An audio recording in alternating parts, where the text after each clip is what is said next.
C'est un métier qui demande beaucoup d'énergie. Si on veut être lucide, si on veut faire les bons choix, il faut qu'on ait quelque chose en parallèle qui nous permette de nous évader. Pourquoi elle est touchée? J'ai pas de vie de famille, donc le travail c'est quasiment tout. Et donc si j'ai pas le golf, c'est quasiment suicidaire comme activité. Oh! Donc, non, il faut qu'il y ait le golf. Il faut qu'il y ait une activité qui me fasse respirer. Et voilà, je prends du plaisir.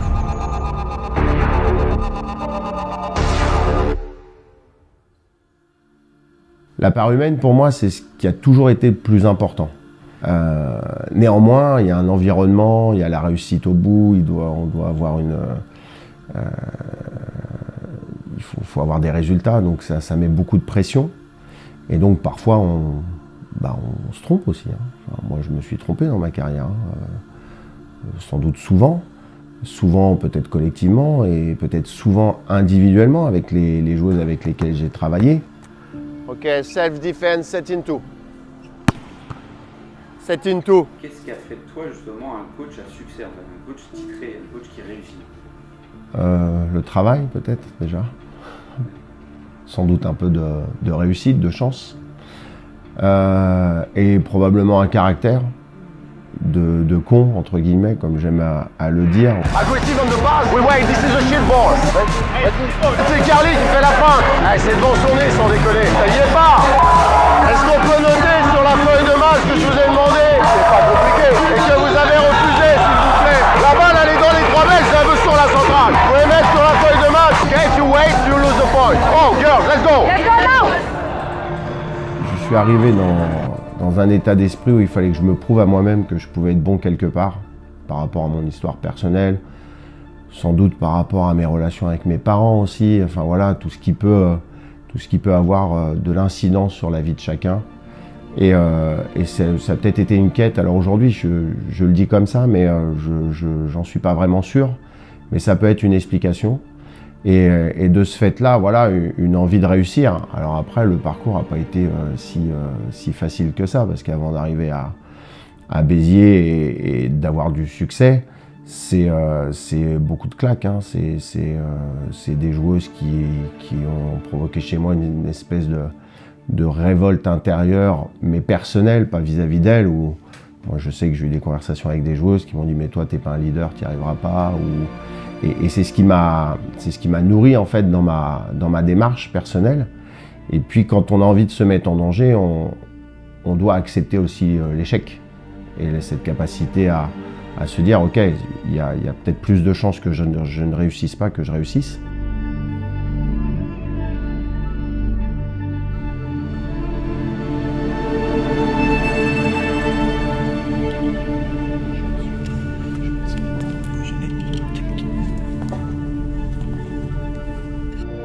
Cyril, en tant que coach, c'est un monstre d'exigence, c'est-à-dire qu'il il veut que tout soit parfait, tout soit réglé, ça soit vraiment parfait dans sa tête. Il peut être super dur, il peut être super exigeant. À côté de ça, quand l'homme que je vois à côté, et dans les déplacements et même dans la vie de tous les jours, il peut être sensible, il peut être attachant. C'est un entraîneur qui on peut parler en fait. Et dans ma carrière, j'en ai pas eu beaucoup, donc j'ai apprécié ça beaucoup.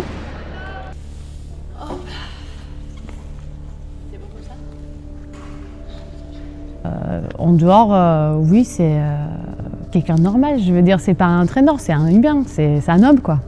Donc j'aime beaucoup les deux Cyril, mais bon, à la fin, ça fait une personne que j'apprécie beaucoup.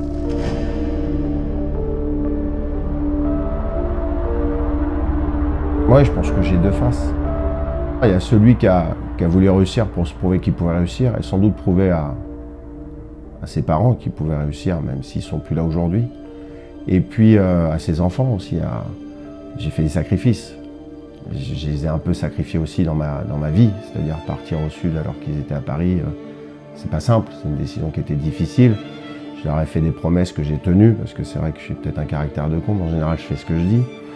Et j'en ai peut-être joué aussi un petit peu pour me protéger certainement et pour montrer aux autres que j'avais envie de réussir, mais pas pour écraser les autres, mais pour me prouver à moi-même que j'avais les compétences pour. Et c'est peut-être pour ça que je travaille beaucoup trop par rapport à ça.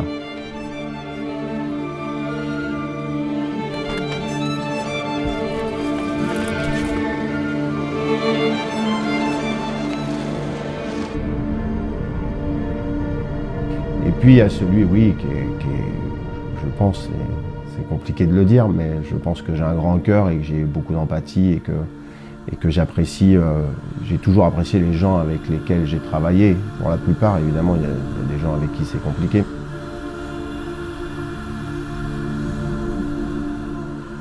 Don't hesitate to play with Jelly. 2 blocks, she make the point. Okay? And smile. Yeah? Allez. Ouais, il y a forcément un petit double visage parce qu'il y a la vie professionnelle et puis il y a la vie personnelle et je détache les deux de manière extrêmement durement et même si maintenant avec l'âge qui avance, cette distance-là se réduit de plus en plus et finalement ça continue à faire partie de ma progression en tant qu'homme. Pour moi, aujourd'hui, la vraie différence, c'est qu'avant, j'étais dans la retenue. J'avais peur du jugement, sans doute. Aujourd'hui, je me moque totalement de ce que pensent les gens de moi. Je fais à peu près ce que j'ai envie de faire, parce que j'ai la possibilité, j'ai la liberté intellectuelle et psychologique de le faire. Mais je sais aussi prendre du beau temps avec les gens qui sont là aussi pour moi, qui m'aident dans mon quotidien, qui travaillent pour moi. Parce qu'ils ont envie qu'on réussisse et que je réussisse, puisque la réussite sera commune. That's me, hello. That's me. Normally at control.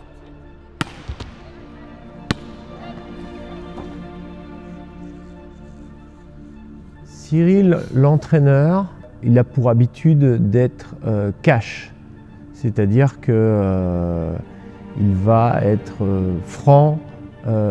Souvent on dit qu'un entraîneur, il y a toujours une petite part de comédie un petit peu. On essaye de jouer un rôle, on essaye d'aller dans le sens du groupe, etc.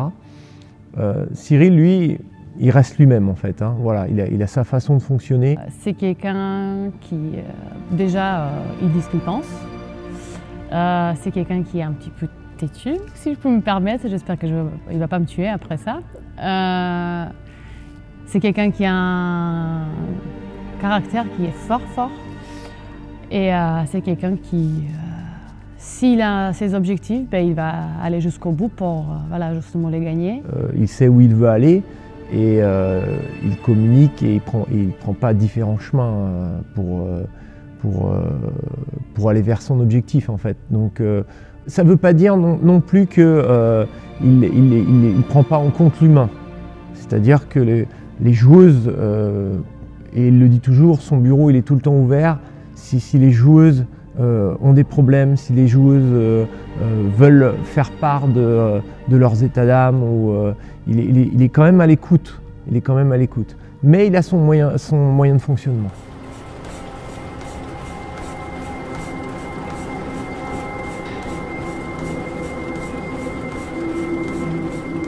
C'est tout l'enjeu du métier qu'on a, c'est travailler avec l'humain. On ne parle plus de volleyball finalement, c'est travailler avec des gens, c'est les faire adhérer à un projet, c'est les faire adhérer à une volonté commune de réussir. Et si on est toujours dans le conflit, c'est compliqué, même si moi j'adore le conflit parce que j'estime que c'est peut-être ce qui fait le plus vite progresser si on est capable de gérer ça. Après, ce qui se passe, si ça se passe pas bien, c'est entre moi et les joueuses. I know that you want to make the best. But the difference between the last practice and today, we feel a tension. Right? So you change your mind now. On n'a pas forcément toujours les joueuses qu'on veut, on n'a pas forcément les meilleures joueuses, celles qu'on aurait pu avoir, celles qu'on ne pourrait jamais avoir. Mais l'idée, c'est que, et on revient sur la relation humaine, c'est-à-dire que je m'engage avec une joueuse, je sais ce que je dis à la joueuse pour la faire venir, et donc c'est tout à fait important et indispensable que je fasse ce que je dis. C'est vraiment mon moteur, c'est-à-dire je ne dis pas à quelqu'un ce que je ne fais pas. Voilà. Donc si je dis quelque chose, je fais. Évidemment, avec le risque que ça ne marche pas, que ça me retombe dessus, mais je m'en fiche en fait. J'irai jusqu'au bout de mes idées, sans préjuger des conséquences que ça peut avoir sur moi.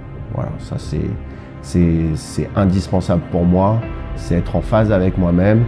Mais ça, c'est mon histoire personnelle qui fait que je suis comme ça. Voilà, c'est ma construction personnelle. J'aime me regarder le matin dans la glace en disant j'ai été celui que je voulais.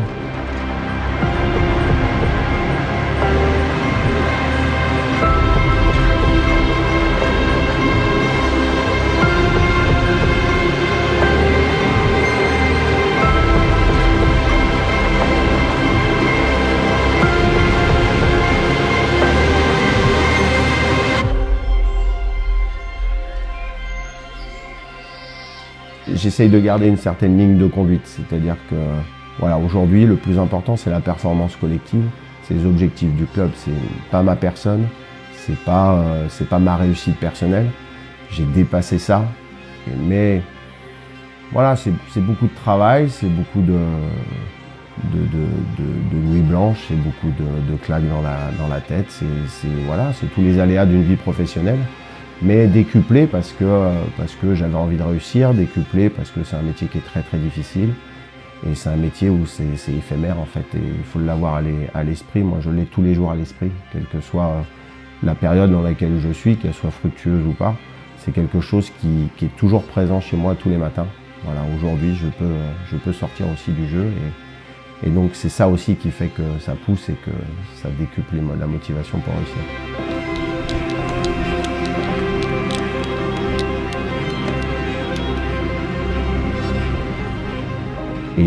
Et ce rapport-là, il est essentiel. Il est essentiel dans la confiance que peuvent avoir les joueuses envers le travail qu'on fait, nous, moi et le staff, parce que je ne suis pas tout seul. C'est vrai qu'on parle de moi, mais j'ai une équipe autour de moi qui travaille avec moi, qui travaille beaucoup pour moi aussi.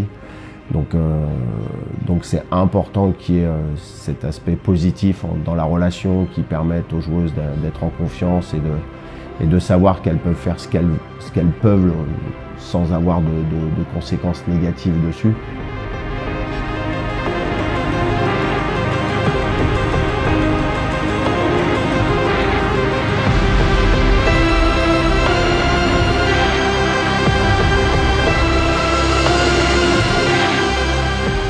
Je trouve que cette relation-là est la plus importante et je pense avec le recul que je fais ce métier-là pour ça.